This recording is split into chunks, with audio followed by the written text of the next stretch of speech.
Okay, folks, we're over here at Sweet Spot, beautiful downtown, and we're going to be talking to Damien.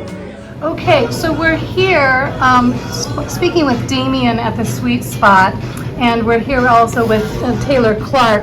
And Damien has some questions for Taylor, and we're going to just go ahead and talk about them right now. Well, sure. Brooke, so nice to see you again. Taylor, it's always a pleasure. I enjoy breakfast at your restaurant. It's a guilty pleasure, probably a little more than I should. But no, I mean, the gist of my questions were basically, what I see from the outside looking in is we have a terrible lack of communication between our elected officials, our non-governmental organizations, and the residents and the business owners in town. And my first and most important question was, Taylor, if you are elected, what are you going to do to improve the lines of communication? Because it has to start from there. So I'm already doing it right now. You know, that's what I would say. I'm here talking to you.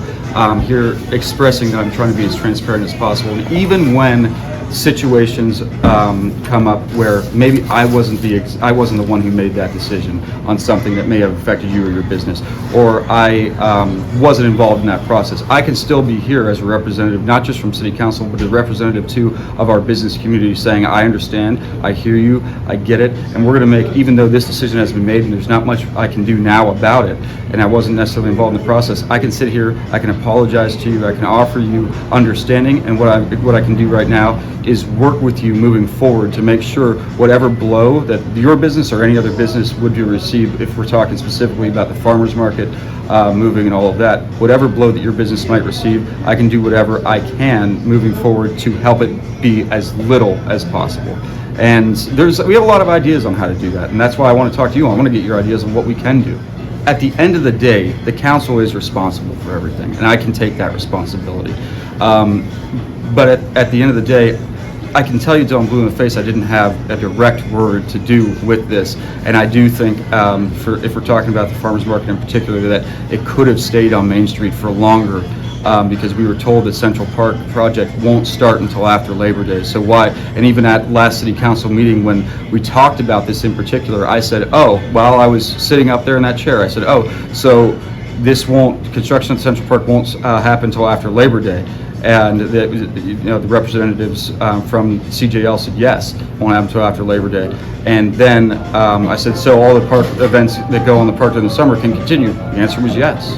And then we see this. So I believe to this day the farmers market could have stayed. I understand now that is not the case, that is going to be moved. I know it's not that far, but at the same time, it still has a direct effect on businesses around the park.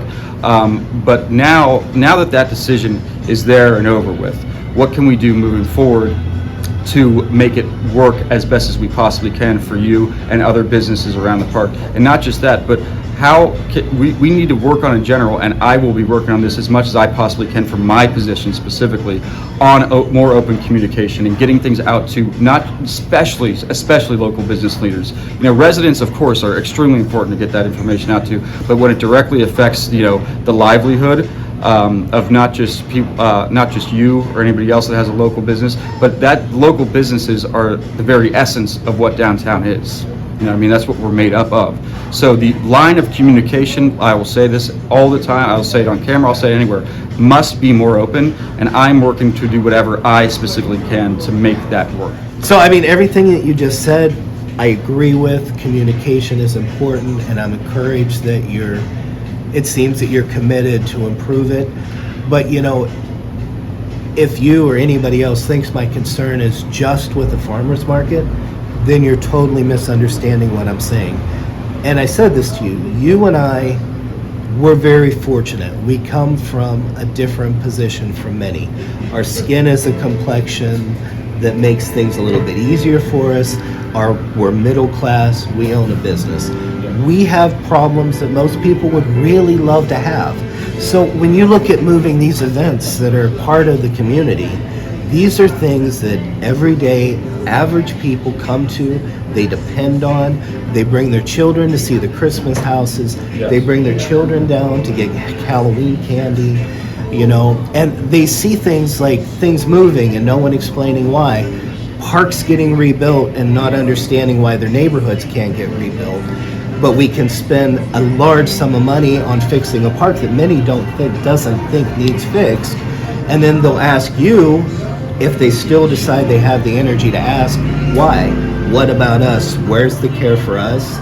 Why is this being done, and why doesn't our voice mean anything? Sure.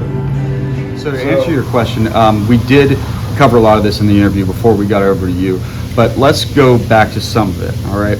So when you talk about the park, right, and all the money, being put into it, I've said the whole time that I believe it was too much money to be put into the park. I believe they could have gone to other areas. I mean, we're talking about Blighton, Hornerstown, and Moxham, and all different areas. I understand that, but at the same time that we also have to understand that this project's been going on for almost 5 years. This is federal money, and now that park project's moving forward, right? So there's not much we can do about that now. What we can do, though, now is make sure it goes forward in the correct direction. Now, on the other aspect of things, you're 1,000% right, because I've heard this my whole life. That I was blessed to have born into middle class, maybe even upper middle class. But at the same time, what I've learned my entire life too is I started working at the age of 8, and I can understand the plight of somebody who always works for a living, because I'm doing it still every single day. But I also understand that those opportunities might not be there as they were for me or for you. So the events and everything in the park that are going on during the summer that people attend and that people love to flock to, at the moment, most of them can still go on, as to my understanding. I mean, we saw about the farmers market. We'll see what's next, if anything like that comes up. But that's the issue in and of itself, is that we don't know, right, exactly when this stuff is going to be happening as far as Central Park going in. We were told after Labor Day, and now these events can move forward. Some may not, and we saw Farmers Market move. But we need to make sure at the same time that what we also already talked about, the communication line is there moving forward, and I'm going to do my absolute best to give as much communication that I can when I have it to the general public, to local business, and to residents as well. So communication and organization is key. Taylor, I enjoyed our conversation. I'm going to spring this on you. Sure. Myself and Roots Kitchen, we're planning to do some sort of a music festival, community event at some point in the park before it closes. Yeah. I would love for Coney to be involved.